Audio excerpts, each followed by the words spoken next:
This podcast is part of the Batman Universe Podcast Network, hosted by the BatmanUniverse.net. Check out everything related to Batman and the entire Bat family at the BatmanUniverse.net, including news and original content related to comics, movies, television, merchandise, video games, and more.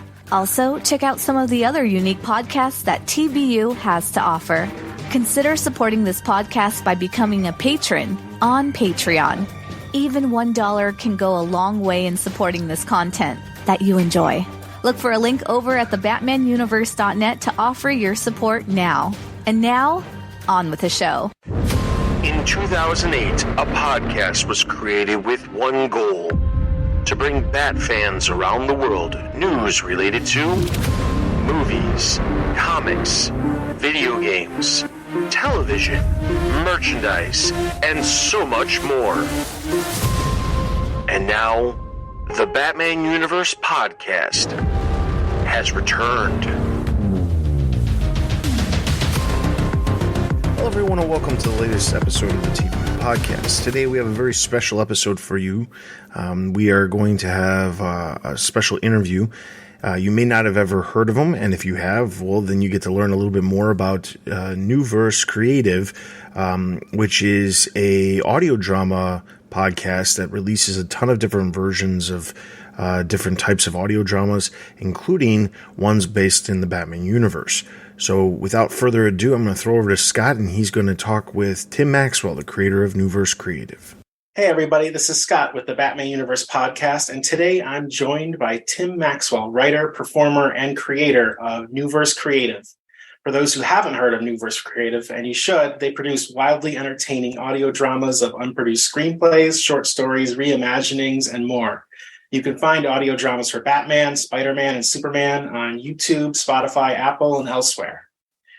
Welcome, Tim. I'm super excited to chat with you. Thank you, Scott. Thanks for having me, man. Appreciate it. Yeah, it's, for a few months now, I've been listening to Neuverse Creative. I don't even know how I found you guys at first, but when I did, I think it was just because I'm always looking for like audio dramas, and Marvel and DC have taken an interest in bringing some of them back. But I remember, years before there were some wildly, creative ones. And, I found you guys and I got hooked on what you're doing. Cool, man. Thank you for listening. Thanks for checking out the channel. I'm just glad you like it, man. So, how did you start off with, Neuverse Creative? Because it seems like, from what I could tell, you've been doing this for a couple years now. Yeah, I think about a couple of years. It's kind of a long story because it all kind of started in my mind many years ago when my first son, he's 7 now, but when he was just like, year, 2 years old, I would read him stories every night before bed. And it's just not my personality to just read the story. Like I'm going to get animated with it and do voices and even sound effects sometimes, just because that's who I am, And so I got this idea. I'm like, I could do this. I could make my own audio stories and add sound effects and music and make it cool of stories that I like or whatever. And so, but I just kind of took that idea away, never did anything with it. And then several years went by. And one of my many dreams was to write my own Batman story. That was just something I always wanted to do. So I wrote one. It was ready to roll. I'm like, I'm going to do an audio drama of this Batman story. But what I really wanted to do was, I was passionate about Superman Lives, the unmade Tim Burton movie from the 90s. I had always been passionate about that since I discovered it many years ago. And I was like, you know what I'm going to do? I'm going to do my Batman story. I'm going to kind of use it as practice and then do Superman Lives, because that's this full-on script of a screenplay, and I'm going to tackle that one. Well, I kind of got into my own story. I lost the passion for it, gave up on that, and I was like, you know what? Forget that. I'm going to do Superman Lives. So I jumped right into Superman Lives. It was my first audio drama. It was a ton of work. It took me months to do. I almost gave up on it at one point, because I didn't realize how much work it was going to be, especially for one person. I mean, obviously I didn't do all the voice acting, but just putting everything together, it was all me. Other than the voice acting, it was just a one-man show. And I'm like, this is crazy. So I almost gave up on it, but I did it. I got across the goal line, and that felt just amazing to finish it.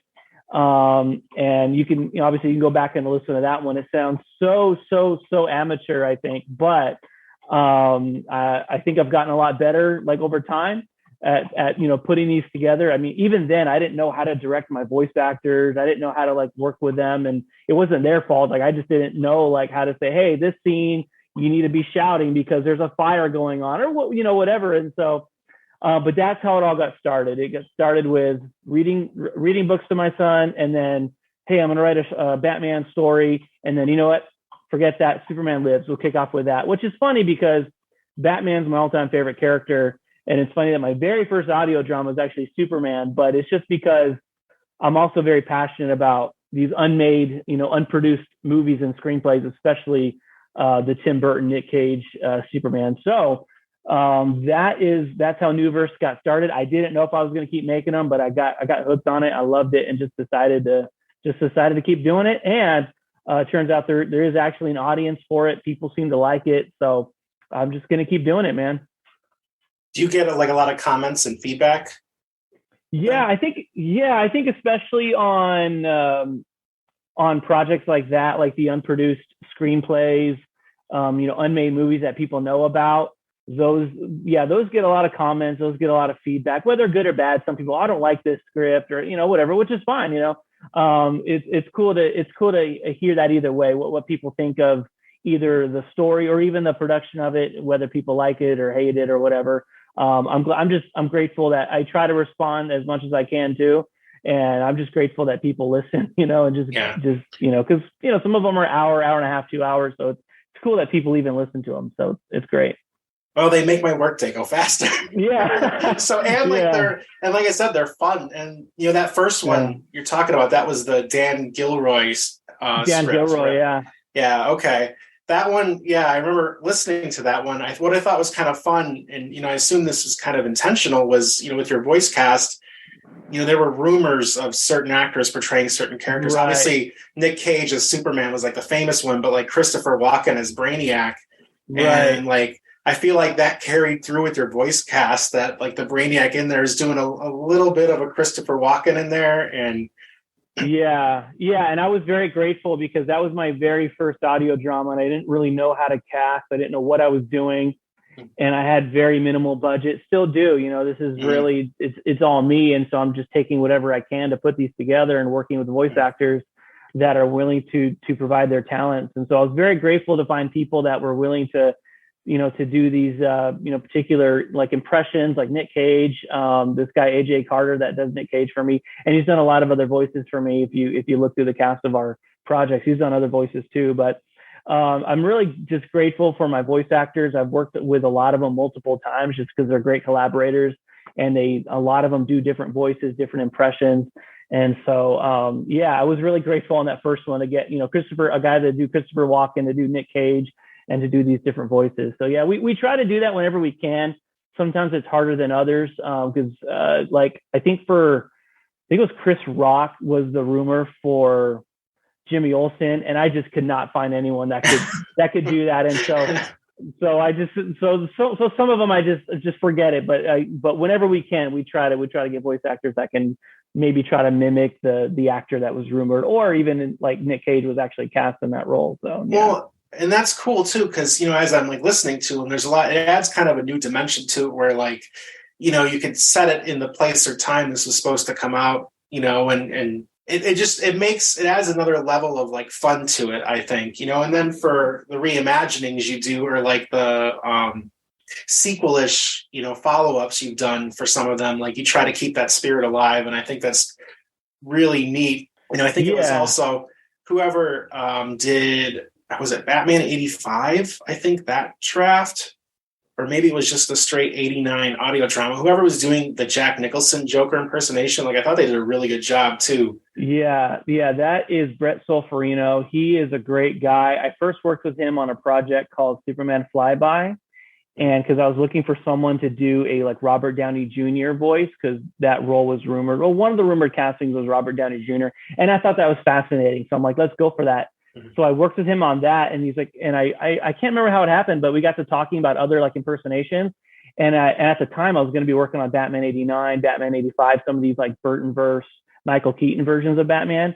And he said, I can do that. I'm like, yeah, sure you can. And then he sent me, and then so he sends me a demo, and I'm like, whoa, dude, that's amazing. And it turns out he can also do Jack Nicholson. So he did Jack Nicholson's Joker for, Batman 85, Batman 89. I'm not sure if he's done it any other times than that, but yeah. So that guy, Brett Solferino, that guy is, again, I'm really grateful for him, man, because he's done a lot of voices. He could do George Clooney, he could do Val Kilmer, he could do all these different voices. And so, like, with people like him, for my channel is like, I feel like anything is possible. And like you said, it adds to the fun of it to listen to it and imagine some of these reimaginings, these like what ifs, what if Batman 89, but it was the Snyderverse Batman. So Ben Affleck and Jared Leto, and like just listening to it and just imagining. It's really for the fun. Sometimes it's quirky, sometimes it's maybe a little silly, but for me, and I think for the audience, it's really just for the fun of it. And I've got a lot of good feedback on it, which is what I was hoping for. And so I'm really happy about that. Yeah, no, it's great. How do you go about selecting, your screenplays or your projects for what's next? Oh man, well, it first started with, like I said, Superman Lives, and so it started with stories, and in particular, like unproduced films or screenplays or scripts that I had always been fascinated with. And so that was Superman Lives, Batman versus Superman, Batman Dark Knight. And so those were like the three. I would love to do Batman Triumphant, or I think it's actually called Batman Unchained, but that script has never surfaced. So if it has surfaced, and if it's something I'm interested in, I'm on it, and so like I want to adapt that. So it started with ones that I was passionate about. And then over time, I've also, as you noticed, I've started adapting like films that I love, like Batman 89, Batman Begins, because for me, like, obviously I love movies, I love comic book films, and I wish I could just watch them all the time. But just like you, while I'm working, it's really cool when I wish I could just watch a movie while I'm working. Well, that's kind of hard, but I can listen to a movie, like a movie in your mind. And so for me, it's cool that you could sit there and listen to, Batman 89 or whatever, and listen to an audio version of that. I mean, because some of these movies or some of these franchises or whatever, those already exist, like Batman Forever, Batman and Robin. Those already have audio dramas that were made back in the 90s. But not every movie that we know and love has that treatment. And so that's another thing that I started doing. And then the other kind of, like, I think the next level, and this is what I have to get to eventually, and I've done some of this already, is listening to what the audience is saying and saying, hey, these are the scripts we would love to see brought to life. And so I've done a little bit of that too, just listening to what people are saying. One of them is the James Cameron Spider-Man script, which I've had on my list since I got started doing this, and I just haven't gotten to it. I can't remember his name, but there's a guy that comments like on almost every video I post. He's like, hey, how's the Spider-Man, or, how's the James Cameron Spider-Man thing coming along? And I'm like, I'm going to get there, I promise you. And so it's a little bit of, passion projects, things I'm fascinated with, recreating or adapting like actual films, like things that are actually created, and doing that. But then also listening to what people have to say and starting to build a list of scripts that, okay, these are ones people want to hear, and I'm going to get to them eventually. But they take a long time to produce, anywhere from like a month to maybe 3 months, depending on the scope of the project. That's another thing that I've learned, or that I've added to my process of selecting stories, is understanding the scope. Okay, this one's a little smaller, and I'm going to be busy this next month, so maybe I'll knock that one out right now. But okay, now I have some time, I'm going to knock out this big project. And so I have to look at the scope of a project too, and see what I can do. Because, like, for instance, October, my wife and I had a baby, and so I took kind of a little bit of a break from producing so much. I just did a couple small things, like I did a couple short stories, I did a what if, because those those don't take as much time. And so, so it's all those things come into play when I'm thinking about what I'm going to do next. That's awesome. Yeah. No, and actually you answered my follow-up question, because I was going to ask about the short stories, how you pick them and everything. But it sounds like, now that you weigh the projects, short stories kind of fit that gap when there's those longer ones on the horizon. Because, you put a lot of effort into those things, the sound effects, the music, obviously the voice cast, like it's, I would say like they are professional level audio dramas, like it's, Wow, they thank have you. everything. Yeah. Thank you, man. Yeah, well, and like I said, with Superman Lives, that one, like I almost cringe listening to it now because I feel like it's so amateur compared to what I'm doing now, and I'm still learning. I'm still getting better at what I do, and I really just appreciate the compliment. But I know I have some room to grow, and I'm learning different tricks over time. Because I mean, I've worked in audio before, but more like music, and so that's how I knew that I could make an audio drama. I just didn't know all the tips and tricks to really make it sound, professional, or make it sound good, and mixing it all together and making it sound professional. And so I'm getting better over time, and I'm really excited, years down the line to see how these progress, and or even just how the channel grows, because it's still pretty small. We have a little bit of a following on YouTube and on Spotify and stuff, but I'm just glad there's an audience for it. I mean, I love doing it. For me, it's really just a labor of love, at this point. But I'm really glad there's an audience for it. For me, that really makes it worth it. Well, I think where I kind of come from at it is, I grew up listening to, there was a Nightfall one that they did in the UK, like that audio drama for Batman. And like, it was, it was cool, and it's pretty long, and but outside of that, like there's like a Superman one, and there's like a couple others, but there wasn't a lot. So to have, I saw, this week within the last week, you added a new one, and I listened to that one today for The Batman.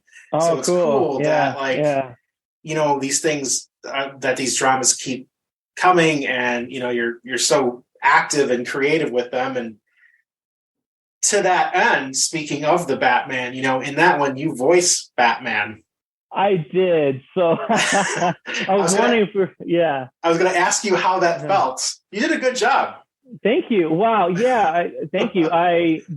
So that was interesting. Okay. So I had wanted to adapt The Batman pretty much since it came out, because as a lot of people, a lot of Batman fans and just, moviegoers really fell in love with that movie.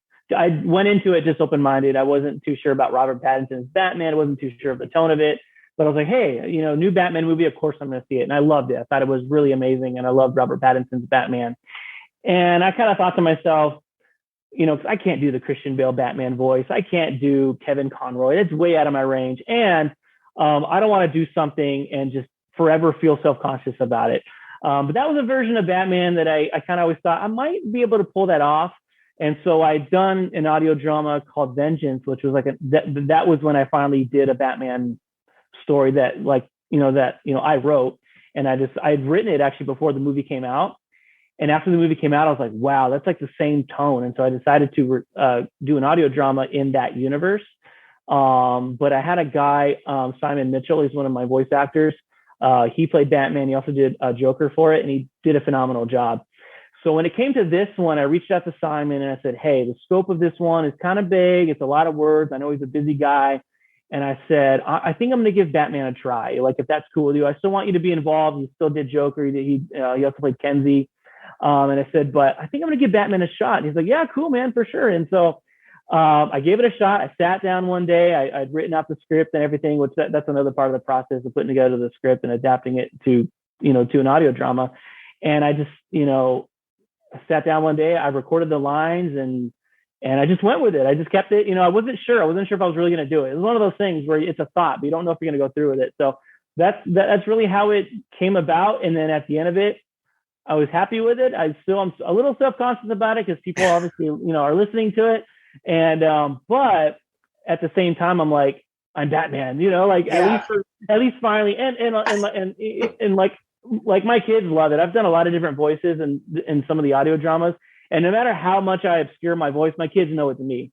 They're like, Dad, that's you. And I'm like, yeah, that's me. And so now that I'm Batman, they love it. And so it's really cool. And it's a movie that I love. It's a character that I love. And so I'm glad I was finally able to do a version where I actually voiced them. And so I hope, and I've had a few compliments on it. So I'm really happy about it. That's awesome. Yeah.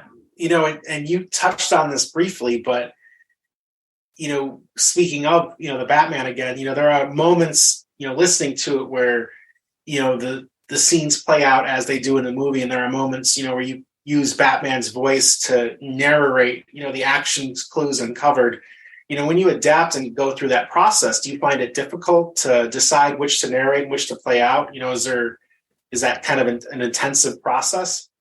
It is. Yeah, it can be really hard. In this case, it was actually this was the easiest one to adapt because as soon as the movie came out, one of the many things I loved about it was the point of view, like just that approach to it, that it's kind of told from mainly the perspective of Batman, Bruce Wayne. And so I told myself, if I'm going to do an audio drama of this movie, just take that approach, but in audio form, have him narrate the whole thing and have him walk you through the story from his point of view, from his perspective. And so my goal in that was not only that, but have it very dialogue driven. And so, because with some of the audio dramas, one of the things I found to be a little difficult is like action scenes, because it's like, and then he throws a punch and there's a sound effect, and then he shoots a gun and there's a sound effect of that too. And so sometimes it works. Sometimes I feel like it's maybe a little like, like prolonged. And so with this one, I'm like, what if we condense all the action and have the audio drama rely on narration and dialogue and just see how it all plays out. So that made it easy because every time we hit an action beat, we just condensed that to Batman filling us in on what's happening. So when he goes to interrogate Penguin, him and Gordon, instead of having this big, 10-minute sequence of the Batmobile driving through the streets of Gotham and honking and fire and rain, just him saying, all right, chase him down in my car, and then here we are, we're going to talk to him. And so just condensing it down to that in that way, it made it really easy. In other cases, especially like a screenplay, that is hard because you're taking something that's written to be adapted to the screen. It's literally, it's to be shot from, and to storyboard, and that's the next process. But for me, I'm taking that and trying to, okay, like a narrator has to explain this. And sometimes I have to maybe create new dialogue or change the dialogue to make it work. I think like in Superman Lives, there's a scene where I think Lex Luthor's talking to Brainiac, and in the script, Lex Luthor says, and Superman will be, and he does that with his hand. But I'm like, you can't really do that in the audio drama because you can't see Lex Luthor go like this. So he just has to say it out loud, and Superman will be dead, And so it's definitely a process. This one, the Batman, was a lot easier because of the approach that I took, but it can definitely be challenging to try to, massage it in such a way that I believe will work better for, like an audio version of it. Yeah, well, it came across really fluid, and I think that's just because, the whole audio drama, you're kind of just in Batman's head. Yeah. So that makes sense. What was the hardest one to adapt? Ooh, the hardest one to adapt. One of the challenging ones was Batman versus Superman, the script from 2002. Really for a couple of reasons. One is because the same thing, trying to condense certain things and make it work, in an audio form. But also because it's a very dark script. It's very, very, very gritty. And we try to keep everything on our channel as family friendly as possible, because I don't want it to have to be, where kids can't listen to it, or I have to be, I can't let my kids listen to certain ones. And so I try to keep everything somewhat family friendly. So I had to sanitize it a bit, and so, for instance, there's a script, I can't remember who wrote it. It's an early Batman Year One script that was really, really dark, really, really gritty. And I don't know that I could sanitize that one. But this one, I did have to sanitize, a little bit. And so it was a challenge, but I just had to do that one. I was so passionate about bringing life to that one. That I just pushed through it, but it was a challenge to get the script ready for that one. Was that the one that was done in the style of Christian Bale's Batman and Heath Ledger's Joker?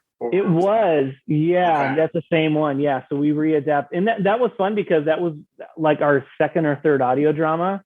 So it was really cool to go back and revisit that one. Because when I do a what if, when I reimagine one, I just go back to my original working files and build off of that, and just replace like the voice acting, the music, to put it in that world. And so it was really cool to go back into that one. And I even updated it a little bit because some of the sound effects were a little cheesy. So I just kind of went back in made it a little bit better. So that was kind of fun. Yeah, and speaking of that one, you have a lot of different interpretations of Batman stories done in the style of different eras of Batman. You have obviously the Batman, Christopher Nolan's Dark Knight trilogy. Right. Do you have a personal favorite that you've worked on or adapted, like our personal favorite era, I guess we'll say? Oh man, that is such a good question. I remember really enjoying doing the what if of Batman 89 in the style of the Snyderverse.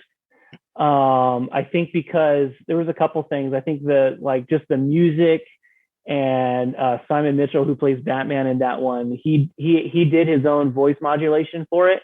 I didn't ask him to. He just did it. He said, "Hey, I think I know how to make it sound like the Ben Affleck Batman." I'm like, "Okay, yeah, do it," because otherwise I was just going to try and figure it out. But he did it for me.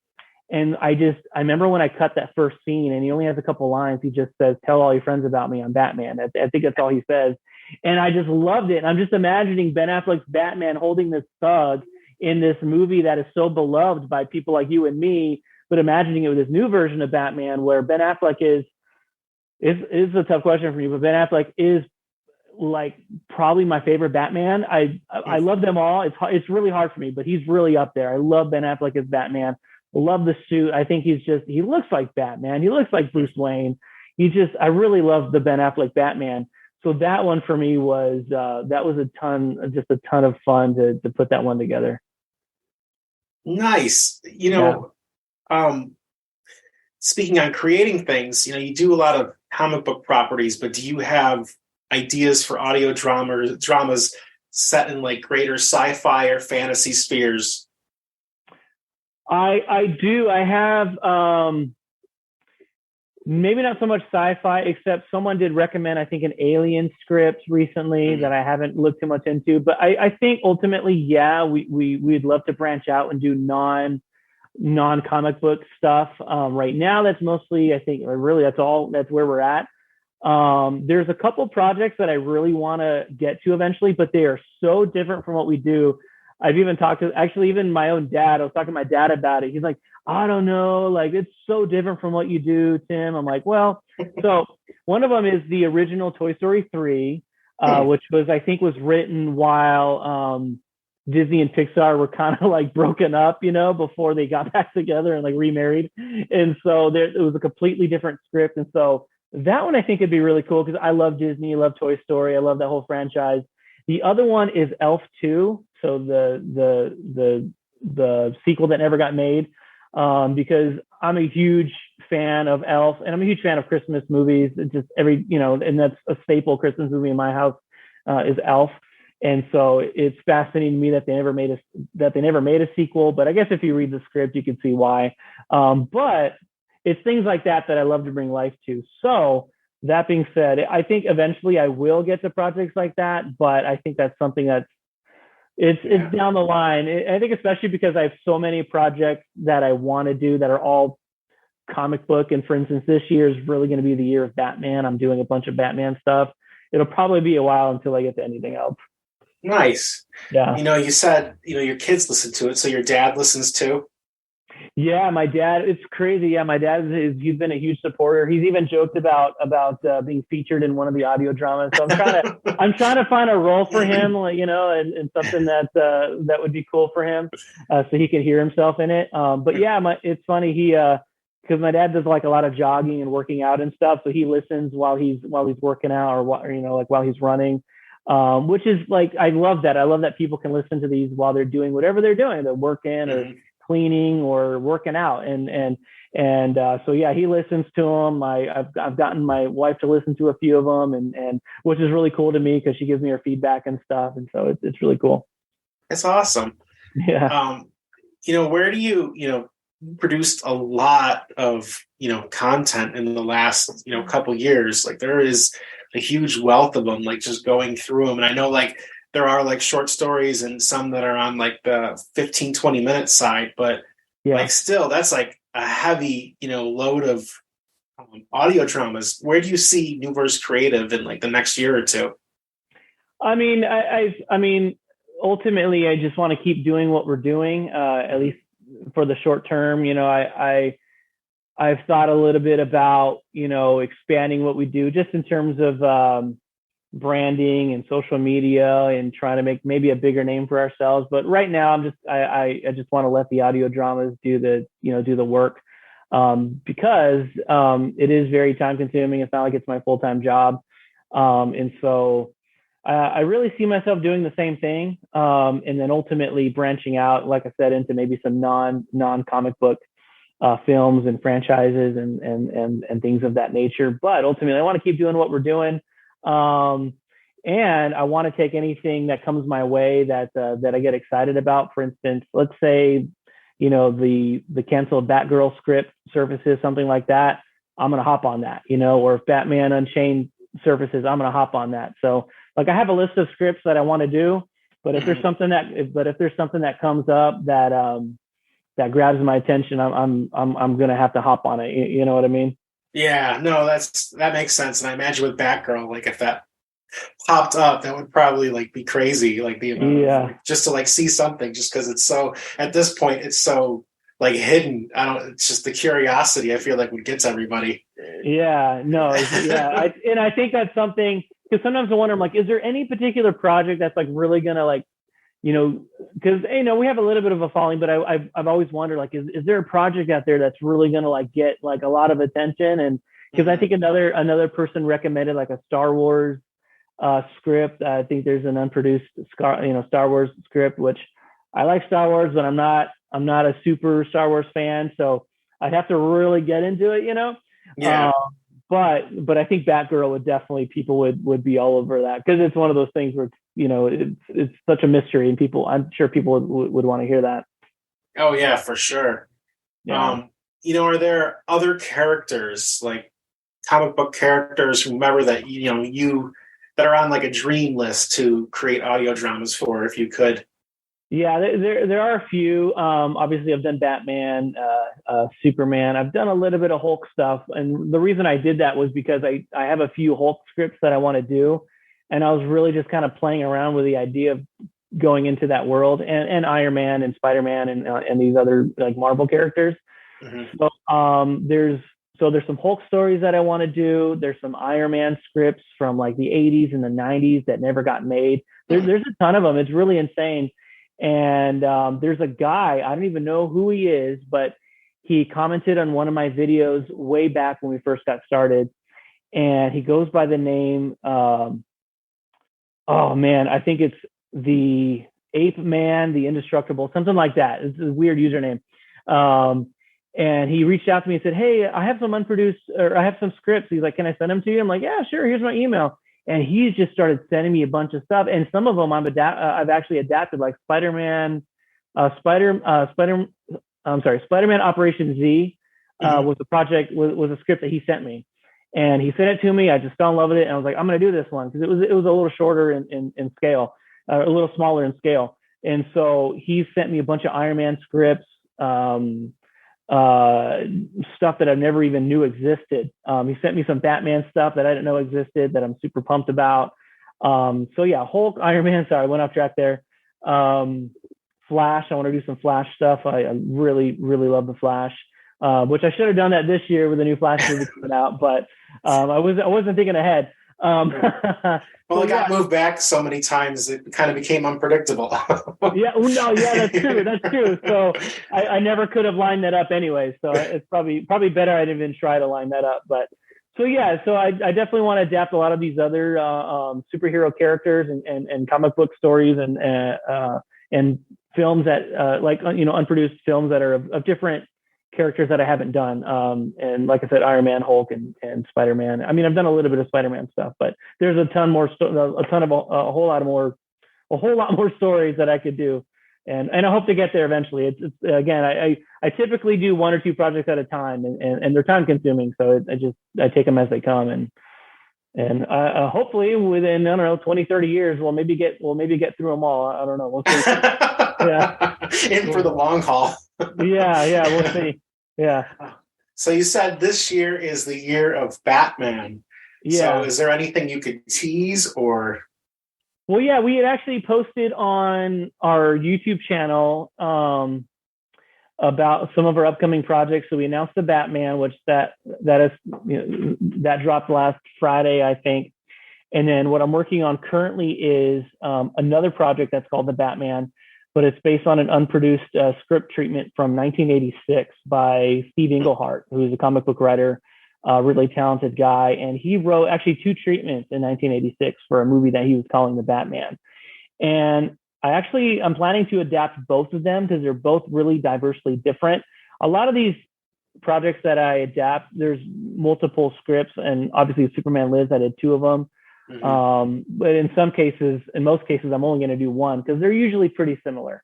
But in this case, Steve Englehart, he wrote 2 very different scripts. There's some similarities, but they're so different that I want to adapt both of them. But I'm doing the first one now because I actually really, really like his first treatment. It's really, really solid. It's got a really cool relationship between Batman and Robin. Joker is the way he handles Joker is really cool.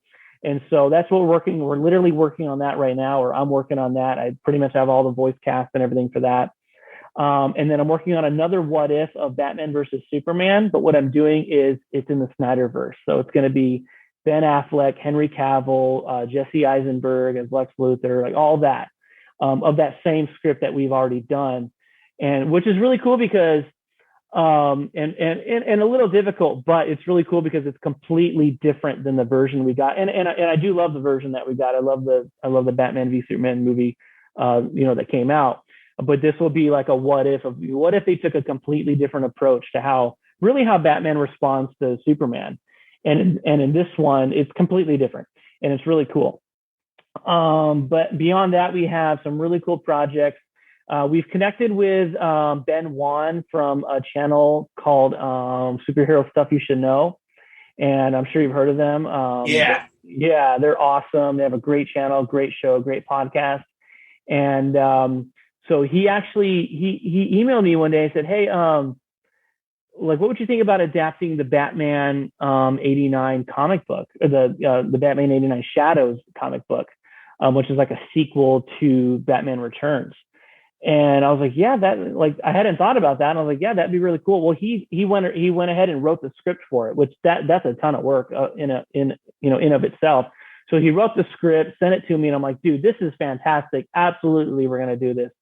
So we're working on that. He also wrote a script for what we're calling Batman 3, which is like an early Batman Forever script. And we're going to do that. We're planning to do 2 versions of that. One with the Burtonverse, so like Michael Keaton, Billy D. Williams as Two-Face, doing the Burtonverse cast, but then also doing a Batman Forever traditional cast with Val Kilmer and so on and so forth. As this is like an early version of that script, which is something we hope to do more of, like the early version of Batman and Robin, the early version of Batman Returns, which I think was called Batman 2, I think.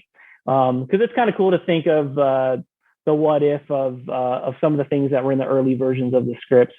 And then last but not least, we're doing Batman Enigma, which is from Triple Threat Comics. It's a fan comic. And so there's a really talented guy named Ian Miller who reached out a while back, actually, and was like, hey, I discovered your channel. I love it and would love for you to produce an audio drama of our comic. And I was like, yeah, this sounds fantastic. And so they're finishing up the 3rd issue now. And so he's also writing the script for the audio drama for that. And so it's a really, really cool story. So the really cool thing is that we're going to get three different versions of basically a sequel to Batman Returns. So 3 different versions of where Keaton's Batman could have gone. And that, I know we joked about the whole Flash thing, but it's kind of cool because the Flash movie also brings back Keaton's Batman this year, which is like his big return, which is like a dream for Batman fans. And so our channel is going to have a lot of Michael Keaton Batman this year. And so it'll be cool to imagine where he could have been all these years. And I don't know if the Flash movie is going to address that, like where he's been, what's happened from Batman Returns until now, because obviously it's an older Michael Keaton, an older Batman. So those are some of the Batman projects that we have slated for the year. That's crazy. That's a lot. I know what you're talking about with Batman Enigma. I have followed that a little bit online. Oh, cool. And that is a cool project. The Batman 89 sequel you mentioned, was that is that an older comic, or is that adapted from the one that came out within the last year or two? Yeah, so that is the one that just recently came out. Yeah, it's crazy because when I hadn't really read it actually when Ben Wan from Superhero Stuff You Should Know reached out to me, and so he got me really jazzed about it. And I think the other reason I'm jazzed about it is because we've done a lot of Burtonverse stuff on our channel, so this will really add to that, and we'll be working with a lot of the same voice cast to bring these characters back to life. And so it's just perfect timing because we have a lot of like resources under our belt. We have voice actors, we have music, we have all the tools we need to keep making Burtonverse, I guess what I call Burtonverse stories. And so we're really pumped about it. That's exciting. And I'm really looking forward to that then too, because that's, I loved that series, especially, I don't want to spoil anything for people who are listening who haven't read it, but I loved the take on Billy D. Williams' Two-Face. Yeah. They did in that book. Yeah. It's really interesting. It's really fresh. I love the way it kicks off. And I think even just in general, because we were kind of robbed of ever seeing him as Two-Face because, they made Batman Forever and Joel Schumacher came in and did his own thing, which, I love Batman Forever. I love Tommy Lee Jones. That's for me, like my childhood Batman, but it's so cool now to be able to imagine a different world, or maybe what could have been with some of these characters, which is another thing that our channel does is we like to focus a lot on that is, the what if, stories that that were never told or never finished or never made. Yeah, that's awesome. For our listeners who might want to dive in, 2 questions. Where can they find you? And the follow-up would be, which audio dramas would you point them to first? Man, such a good question. First of all, you can obviously find us on YouTube. But if you want to listen to our audio dramas in audio form, anywhere podcasts are found, Spotify, Google Podcast, Apple Podcast, all the places, all the usual places. Wherever you listen to them, you should be able to find us there. If you want to know what to listen to first, man, that's well, if you love Batman, I'm going to say go listen to our new audio drama of The Batman, which is an adaptation of the new Matt Reeves film from last year. Definitely check that out.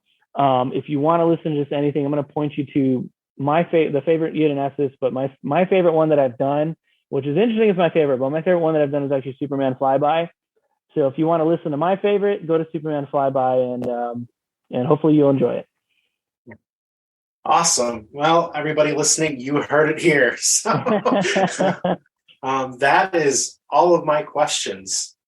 I don't have anything else, but thank you for taking the time to, talk to me and talk about Neuverse Creative. As I said earlier, what you're doing is fantastic, to be honest. It's great to listen to. I'm always excited when a new one drops, and, I have a whole bunch to look forward to now.